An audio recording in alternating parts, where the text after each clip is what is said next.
सम्मुख जीव होय मोहि जबहि, जन्म कोटि अघनाशय तबहि। भगवान कहते हैं कि जब जीव हमारे सम्मुख आता है तभी उसका दुख डर सब दूर हो जाता है।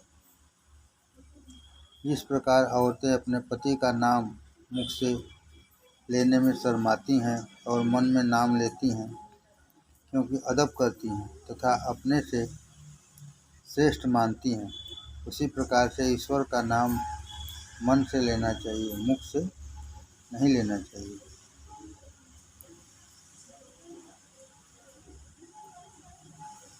जिस प्रकार औरतें अपने पति का नाम मुख से लेने में शर्माती हैं और मन से नाम लेती हैं क्योंकि अदब करती हैं तथा अपने से श्रेष्ठ मानती हैं, उसी प्रकार से ईश्वर का नाम मन में लेना चाहिए, मुख से नहीं लेना चाहिए, क्योंकि ईश्वर सबसे श्रेष्ठ है। एक लड़के को उसके बाप का नाम न कोई बतलाता है न कोई सिखलाता है, लेकिन वह स्वयं जान जाता है। सोए हालत में भी अगर उससे पूछेंगे तो वह वही नाम बतलाएगा जो उसके बाप का है। दुनिया में जितने भी ऊंचे दर्जे के महापुरुष हुए हैं, सब या तो नाम या तो रूप या तो प्रकाश से अपनी साधना शुरू करते हैं। किसी एक के सहारे शुरू करने का ढंग बतलाते हैं। कोई न कोई चीज़ स्वतः प्रकट हो जाती है। यह साधक के प्रकृति के ऊपर निर्भर करती है। एक बार नारद जी को यह अभिमान हुआ कि हमारे समान भक्त भगवान का कोई नहीं है। भगवान ने नारद जी को एक दिन बुलाकर कहा, भला आदमी मृत्युलोक में हमारा सबसे प्यारा भक्त है, मैं उससे मिलने चलूँगा। अब नारद को चिंता हुई कि हमसे भी अधिक भक्ति किसकी है, देखना चाहिए। यह सोचकर भगवान के साथ चलने को तैयार हो गए। भगवान नारद जी के साथ मृत्युलोक पधारे। एक आदमी दरवाजे पर हुक्का पी रहा था। भगवान ने नारद जी से कहा कि देखिए, हमारा यही सबसे प्यारा भक्त है जिससे मिलने मैं यहाँ आया हूँ। तब नारद जी ने उसको बड़े प्रेम से पुकारा और तो वह नहीं सुना। फिर फलनवा कहकर बुलाए, तब वह आदमी सुना। वह बड़े प्रेम से भगवान एवं नारद जी को बैठाया। उसके घर में खाने के नाम पर कुछ नहीं था, सिर्फ एक पाव दूध था। आधा आधा पाव दूध वह 2 गिलास में लाया। भगवान बड़े प्रेम से लेकर पिए तथा नारद जी भी पिए।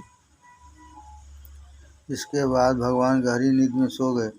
अब नारद जी को यह चिंता हुई कि देखना है यह आदमी पूजा कब करता है। नारद जी यह सोचकर रात भर जागने का निश्चय किया। वो आदमी सोते समय 2 बार राम राम कहकर सो गया। फिर सुबह 2 बार राम राम कहकर उठा और बैल हल लेकर खेत पर चला गया।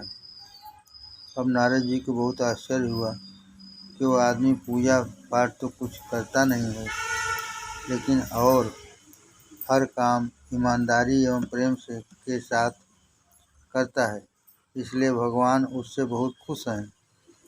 ईश्वर सत्कर्मों से खुश होता है और चापलूसी पसंद नहीं करता है। कहा गया है कि जब सब लोगों की रात होती है तब संत का दिन होता है। संत लोग रात्रि में नहीं सोते। पूजा पाठ सूर्योदय से पहले हो जाना चाहिए, जिससे दुनियावी काम में कोई हर्ज न हो। पतंजलि ने जो तरीका योग का बतलाया है वह सब पंथों में किसी न किसी रूप में है। यम नियम आसन प्राणायाम प्रत्याहार धारणा ध्यान एवं समाधि सब जरूरी है। आपने फरमाया कि रामायण की 4-6 चौपाइयाँ याद करके दूसरों के बीच लेक्चर देना भगवान को धोखा देना है। ऐसा लोग करते हैं कि सब लोग जान जाएं कि यह बहुत भक्त है। भाई, यहाँ पर तो करने की ज़रूरत है। अगर आप करते हैं तो उसका प्रभाव लोगों पर स्वतः पड़ेगा। घटना: भाई साहब को इसके पहले पूजा पाठ के विषय में मैं कुछ नहीं बतलाया था। 22 तारीख को भी हम लोग देर से पहुँचे, इसलिए शाम को भी पूजा में शरीक नहीं हो सके। शाम को बस बातचीत ही होती रही। इसके बाद सोने का आदेश हुआ। पूज्य बाबूजी बरामदे में लेटे थे। मैं एवं भाई साहब सत्संग कक्ष में ही लेटे थे। मैं 2:45 पर उठकर पूजा करने के लिए बैठ गया। भाई साहब स्वप्न में देखे पूज्य बाबूजी पूजा कर रहे हैं और मैं भी बैठकर पूजा कर रहा हूँ। यही देखते देखते उनकी नींद उचट गई। वह देखे कि सचमुच मैं बैठा हूँ। वह भी बैठ गए और पहले दिन ही बिना कुछ जानकारी के 2 घंटे बैठे रहे। सुबह मुझसे सब बतलाए तो मैंने कहा कि आप सही देखे। ईश्वर की बहुत ही कृपा आपके ऊपर है। सुबह सत्संग के बाद पूज्य बाबूजी ने भाई साहब को पूजा करने की विधि समझाया। जी 24, 25, 26, 27 जनवरी 1976। मालिक की दया कृपा से मुझे गिरी जी के साथ शनिवार तारीख 14 जनवरी 76 की शाम को पूज्य बाबूजी के यहाँ पहुँचकर दर्शन करने का सौभाग्य प्राप्त हुआ। यह अब तक का सबसे लंबा समय रहा जबकि हम लोग भंडारे के अलावा मिर्ज़ापुर में पूज्य बाबूजी के संपर्क में रहे। आपने फरमाया कि हमारे यहाँ की पूजा आनंद कोष की पूजा है। बहुत लोग यहाँ पर बहुत दिन से आते हैं लेकिन पकड़ ठीक नहीं होती। न तो उनको पूर्ण विश्वास ही होता है क्योंकि यहाँ पर कर्मकांड नहीं है। अगर किसी आदमी से 5000 बार किसी मंत्र का जाप करने के लिए कह दिया जाए तो उसको उसमें शारीरिक परिश्रम करना पड़ता है, तो उसका मन आसानी से कबूल कर लेता है कि मैंने पूजा की है। इतना तो सब लोग मानते हैं कि ईश्वर हर एक जगह है और हमारे अंतर में है तथा स्थूल आँखों से दिखलाई नहीं पड़ता। फिर जोर जोर उसको पुकारने की क्या जरूरत है। इतना तो सब लोग मानते हैं कि ईश्वर हर एक जगह है और हमारे अंतर में है तथा स्थूल आँखों से दिखाई नहीं पड़ता। फिर जोर जोर उसको पुकारने की क्या जरूरत है। वैसे जोर जोर मुँह से बुलाने से वह नाराज नहीं होता है। मुँह से जो पुकारा जाता है वह आवाज़ अधिक से अधिक 2-4 फरलांग जा सकती है। मालिक तो हर समय आपको बुला रहा है। आपको मालिक की आवाज़ सुननी है, न कि उसको बुलाना है। मालिक तो हर समय आपको बुला रहा है। आपको मालिक की आवाज़ सुननी है, न कि उसको बुलाना है। आप ज्यों ही आँख कान को हृदय पर केंद्रित करते हैं तो एक आवाज़ सुनाई देती है, वही ईश्वर की आवाज़ है। आप लोगों को कुछ करना नहीं है, चुपचाप बैठना है। सब मालिक अंतर में है। जब मालिक अंतर में है तो दर्शन जरूर देगा।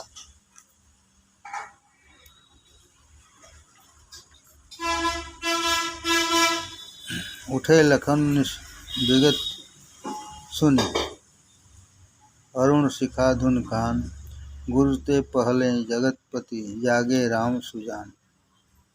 सुबह खूब सवेरे उठना चाहिए। जब पहला मुर्गा बोलता है, आपने बतलाया कि पहला मुर्गा 2:30 बजे सुबह बोलता है। उठने में कोताही नहीं होनी चाहिए। बीच बीच में कोई काम करता रहे फिर आकर बैठ जाए। सुबह का समय व्यर्थ सोने में नहीं गंवाना चाहिए।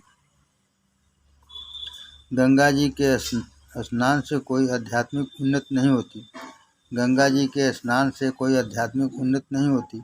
हाँ, गहरे पानी में स्नान करने से चर्म रोग वगैरह दूर हो सकता है क्योंकि गंगा जल हिमालय पहाड़ से आता है। वहाँ पर जड़ी बूटियाँ होती हैं और जल में मिल जाती हैं। असली गंगा स्नान तो अपने अंदर ही इंगला पिंगला एवं सुषुम्ना नाड़ियों में स्नान करने से, उसमें सबको स्नान करना चाहिए। किसी की दुआ एवं आशीर्वाद इतना आसान नहीं होता। जब आत्मा परमात्मा में लय होने लगती है उस समय जो दुआ या प्रार्थना किया जाता है वही कबूल होता है। आत्मा जब परमात्मा में लय होने लगती है इसकी मोटी पहचान यह है कि सांस रुकने लगती है। आपने सब कोशों के विषय में बतलाया। भगवत प्राप्त हुए मनुष्यों का लक्षण यह है कि जो गुण भगवान में हो सब उसमें आ जाए। माया बिल्कुल नहीं रहती। पूजा के समय आसपास के बच्चों को बुलाकर प्रार्थना करवानी चाहिए, जैसे ओम जय जगदीश हरे वाली प्रार्थना है, और 1 पैसे का बतासा बांट देना चाहिए। इससे बहुत फायदा होता है। घर के सभी सदस्य अगर एक साथ रहकर एक समय प्रार्थना करें एवं पूजा करें तो और अच्छा है। इससे घर का वातावरण शुद्ध हो जाता है। एक ही धर्म एक व्रत नेमा, काय वचन मन पति पद प्रेमा। आदमी अपनी औरत एवं बच्चों के लिए चाय तक नहीं पीता और सब पैसा लाकर उसके हाथ पर रख देता है। स्त्रियों को ऐसे पति के अलावा किसी की पूजा करने की जरूरत नहीं है, जो बिना मांगे सब कुछ लाकर दे रहा है। पत्थर की मूर्ति आपको क्या देगी? उसमें माला, फूल, अगरबत्ती आदि आदि चीज का खर्च ऊपर से पड़ता है, मिलना जुलना कुछ नहीं। पूजा पाठ के साथ साथ व्यवहार भी खूब अच्छा होना चाहिए। रोजी रोटी का काम खूब मन से पूजा समझकर करनी चाहिए। दुनिया में सब ब्रह्म है लेकिन मालूम नहीं पड़ता। दुनिया में सब ब्रह्म है लेकिन मालूम नहीं पड़ता। साधन करने से मालूम पड़ने लगता है। आपको जैसे कलकत्ता जाना है, आप ट्रेन पर बैठ जाइए, सब स्टेशन अपने आप रास्ते में पड़ते जाएंगे।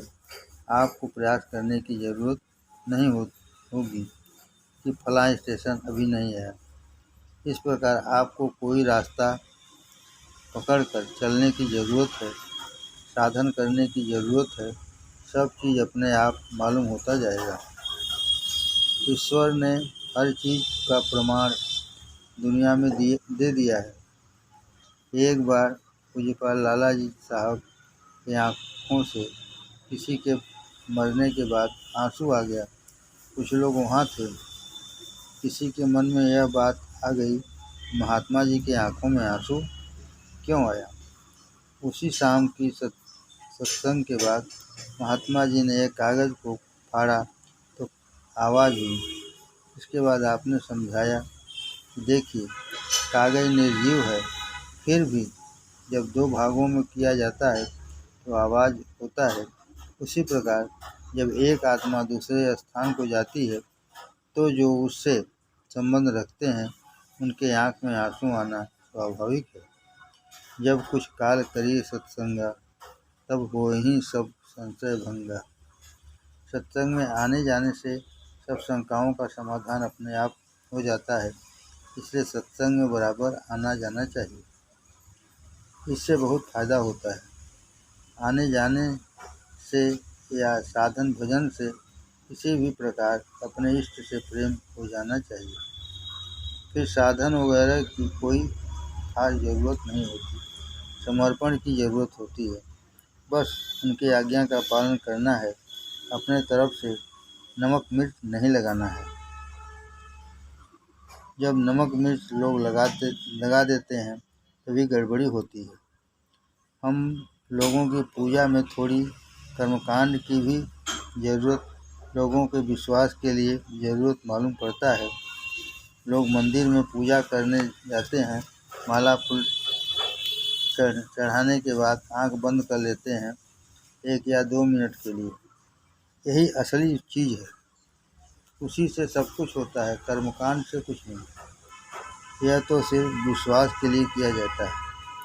ईश्वर हर समय सबके हर काम को देख रहा है। वह हमेशा सबके साथ है। कर्म के अनुसार सबको फल देता है।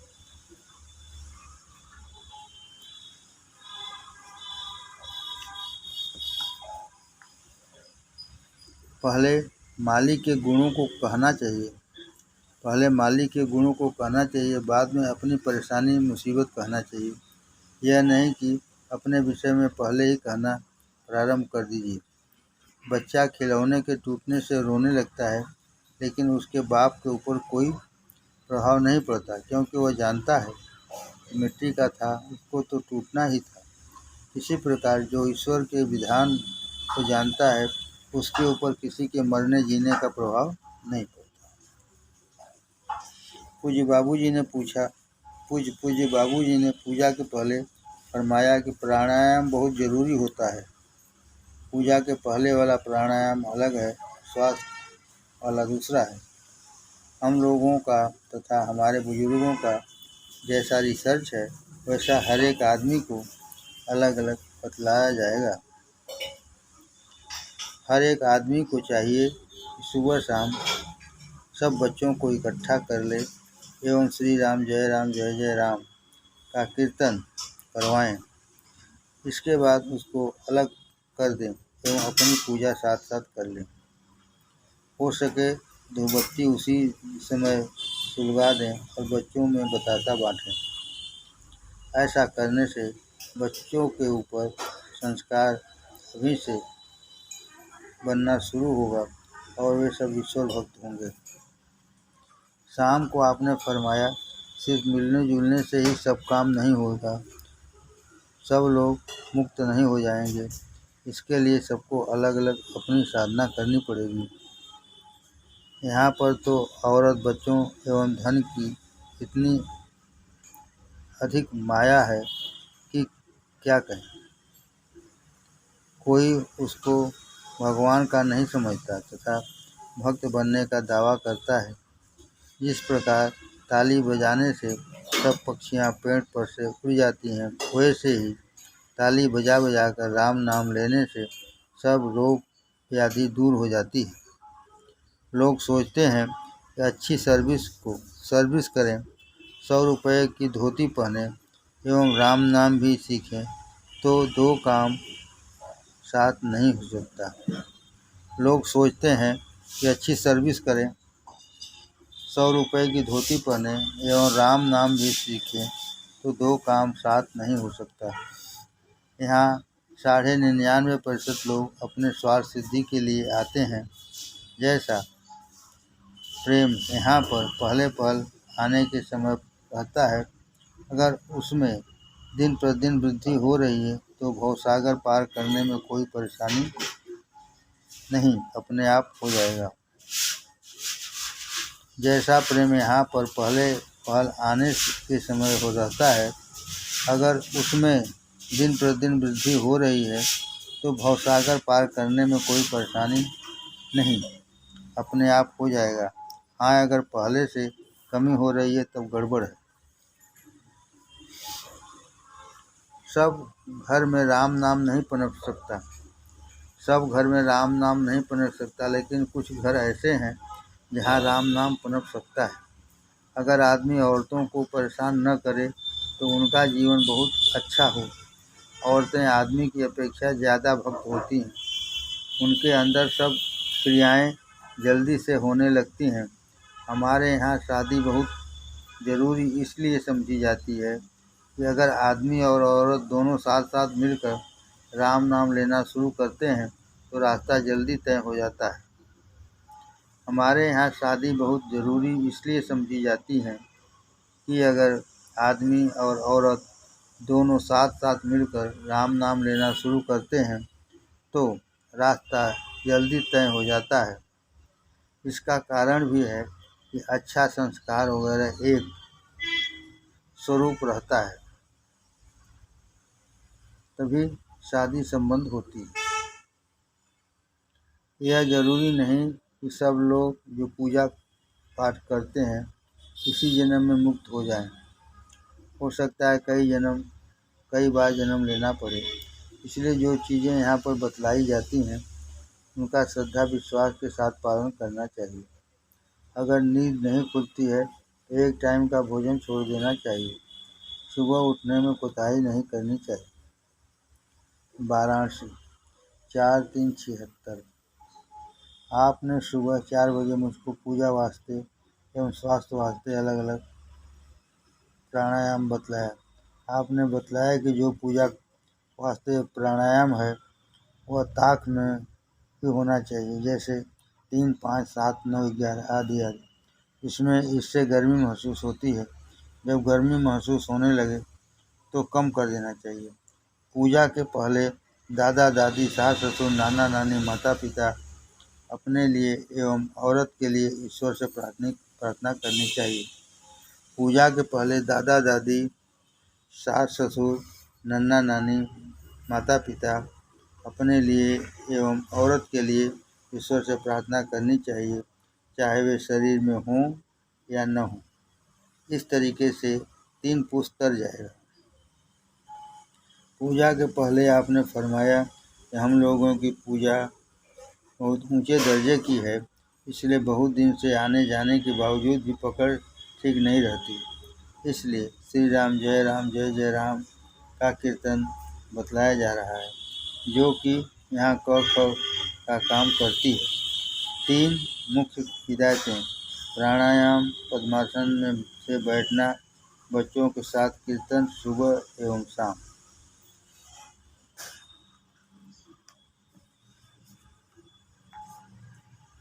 सत्संग एवं पूजा में अंतर होता है। सत्संग एवं पूजा में अंतर होता है। अपना घर का अभ्यास करके ही सत्संग में आना चाहिए। सत्संग तो सबके सुविधा के अनुसार होना चाहिए, लेकिन अपना अभ्यास खूब सुबह करना चाहिए। हम लोगों की पूजा आनंदमय कोष की पूजा है। शब्द तो शरीर के हर एक अंग में होता है, लेकिन हृदय के मुकाम पर सुनने को कहा जाता है। इसका विशेष कारण होता है। जियारत 9/4/76। मालिक की दया कृपा से आज 10:30 बजे सुबह मिर्ज़ापुर पहुंचकर पूज्य बाबूजी एवं पूजनीय माताजी का दर्शन पाया। आज रामनवमी का दिन था। कुशल क्षेम होने के बाद आपने फरमाया, मालिक बहुत कारसाज है। देखिए, आपको नज़दीक रहना था, इसलिए बनारस में नौकरी मिली। इंद्रजीत को नज़दीक रहना जरूरी नहीं था, इसलिए उसको लखनऊ में मिली। नियम कानून में अपने लोगों के आने पर कोई गड़बड़ी नहीं होनी चाहिए। नियम कानून में अपने लोगों के आने पर कोई गड़बड़ी नहीं होनी चाहिए। दफ्तर के कामकाज वगैरह को ठीक से संभाल कर रखना चाहिए। सब लोग पत्र में यही लिखते हैं कि ध्यान नहीं लगता। अगर ध्यान नहीं लगता तो कीर्तन क्यों नहीं करते? अगर ध्यान नहीं लगता तो कीर्तन क्यों नहीं करते? ऐसी बात नहीं है, कोई राम नाम लेना नहीं जानता, सब लोग जानते हैं। जो गीता में लिखा है वह बिल्कुल सही है। सबकी पकड़ ठीक नहीं हो सकती। हो सकता है 2-1 जन्म और लेना पड़े इस काम को पूरा करने के लिए। जो अवस्था आदमी की मृत्यु के समय रहती है, अगर वह पुनः जन्म धारण जो अवस्था आदमी की मृत्यु के समय रहती है, अगर वह पुनः जन्म धारण करता है तो वह उसके आगे तुरंत बढ़ना शुरू कर देता है। जब तक प्रेम नहीं, कुछ नहीं है। मालिक की दया कृपा से जितना समय पूजा पाठ के लिए मिल जाए ठीक है। हाँ, सुबह 2:30 बजे या जब नींद खुले 1, 2 या 3 घंटे बैठना चाहिए। धीरे धीरे सब अवस्थाएं अपने आप आती जाती हैं। केवल ऐसा नहीं है कि सब गुरु कर देंगे। हजारों वर्ष में जाकर तो एक गुरु पैदा होता है। हजारों वर्ष में जाकर तो एक गुरु पैदा होता है। सब काम धाम में मालिक का सहारा जरूर पकड़े रहें। हर शनिवार को घर चले जाना चाहिए और रविवार को वापस लौट आना चाहिए, क्योंकि सुबह बस वगैरह में परेशानी रहती है कि मिले न मिले। दफ्तर समय से 5 मिनट पहले पहुंचना चाहिए। मैं नौकरी मिलने के बाद पहली बार मिर्ज़ापुर गया था। शाम को आपको याद आया कि आज रामनवमी है। इसलिए मुझसे कहे कि कल सुबह बस में बहुत भीड़ होगी, इसलिए शाम को ही गाड़ी से मुगल सराय चले जाइए। रात में वहाँ रुक जाइए। सुबह वहाँ से बस द्वारा बनारस वापस चले जाइए, जिससे ऑफिस जाने में देर न हो। आप समय की पाबंदी का इतना ज़्यादा ख्याल रखते हैं कि ऑफिस जाने में थोड़ा सा भी विलम्ब न हो। जिसको ऐसा रहनुमा मिला वो उसको कोई चिंता की आवश्यकता नहीं। लोग परलोक अपने आप सुधर जाता है, जबकि आदमी उनके बतलाए हुए मार्ग का अनुसरण करता रहे। परम पूज्य बाबूजी का वाराणसी आगमन 7, 8, 9, 10, 11 मई 1976। आज पूज्य बाबूजी एवं सूरज भाई हमारे घर चलने के वास्ते शुक्रवार 7 मई 5 बजे सायं बनारस पधारे। यह हमारे गांव जाने का दूसरा बार है। आपकी इस दास पर पहली महती कृपा निरंतर रहती है। आपकी अमृत वाणी जो इस बीच दिए हैं वह इस प्रकार है। आपने फरमाया 3 बातों का विशेष रूप से ध्यान देना है। खूब सुबह पूजा ध्यान वगैरह करना। जब बच्चे जग जाएं तब ध्यान नहीं करना चाहिए, तब उनके साथ कीर्तन करना चाहिए, जिससे बचपन से ही उनके अंदर अच्छे संस्कार बने। अपनी कमाई का कुछ अंश गरीबों के लिए नियमित रूप से निकालें। यहाँ नियम का प्रश्न है, ऐसा न हो कभी ज़्यादा निकाल दिए और कभी भूल जाए। बिना नागा पूजा पाठ करना चाहिए। हम लोगों की जो साधना है बहुत ही ऊंचे दर्जे की है, इसलिए किसी की पकड़ ठीक से नहीं होती। रास्ता बहुत कठिन एवं लंबा है। आपको गाड़ी पर बैठा दिया गया है। अगर आप गाड़ी में सोते हुए चलेंगे तो रास्ते की चीज़ें को नहीं देख पाएंगे। अगर जागते हुए चलेंगे सब कुछ देख पाएंगे। मंजिल पर तो पहुँचेंगे ही। यहाँ पर गाड़ी में जगने का मतलब है सुबह की साधना। आपने फरमाया निर्गुण पहले है, इसके बाद सगुण आता है। आपने फरमाया कि निर्गुण पहले है, इसके बाद सगुण आता है। वाराणसी 21-22 मई 1976।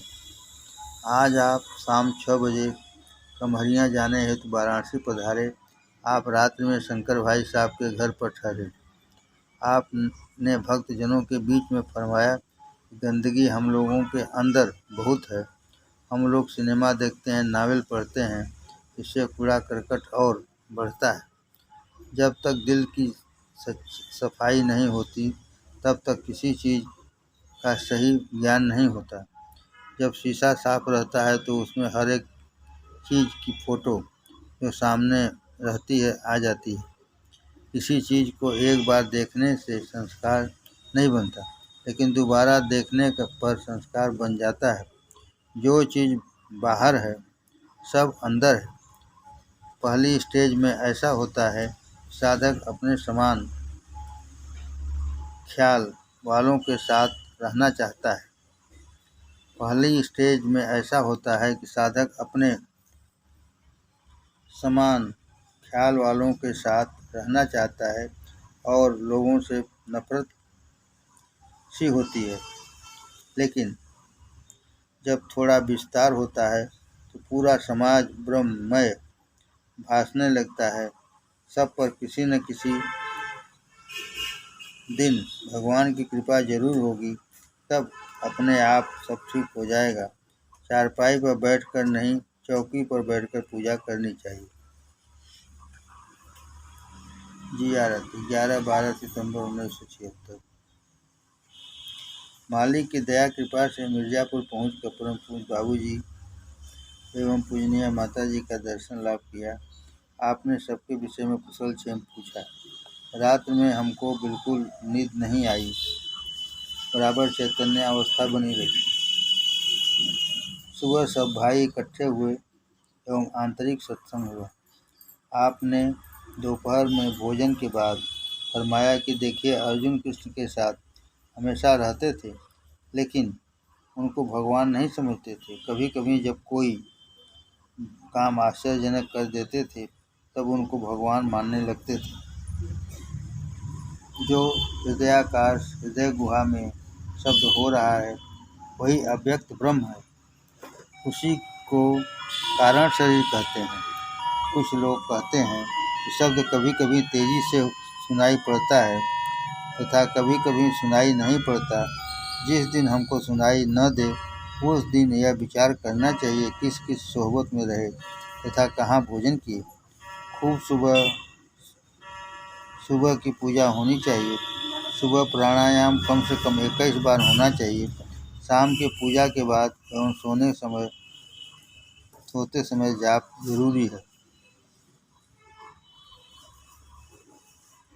पूजा निष्काम होनी चाहिए। देखिए, यहाँ पर अधिकतर लोग अपनी स्वार्थ सिद्धि के लिए आते हैं। जब तक भक्ति जागृत न हो, तब तक कुछ नहीं हो सकता। सब जगह मालिक है, सिर्फ विश्वास नहीं है। इसी विश्वास को जागृत करने के लिए पूजा पाठ जरूरी है। जिस दिन विश्वास हो जाएगा, हर जगह वही दिखाई देगा। स्वामी रामकृष्ण परमहंस कहा करते थे कि माँ, कभी तुम इस वेश में हो तथा कभी तुम इस वेश में हो, तुम्हें मैं कैसे पहचानूं? मौलाना रूम कहते थे कि तुम ही सब कुछ हो। सब हालतें अपने आप आती जाएंगी, किसी चीज़ की कोई चिंता नहीं। सुबह का काम ठीक ठाक रहना चाहिए। आपने फरमाया कि देखिए, गिरी जी को नौकरी के लिए कितनी परेशानी सहनी पड़ी और मिश्रा जी को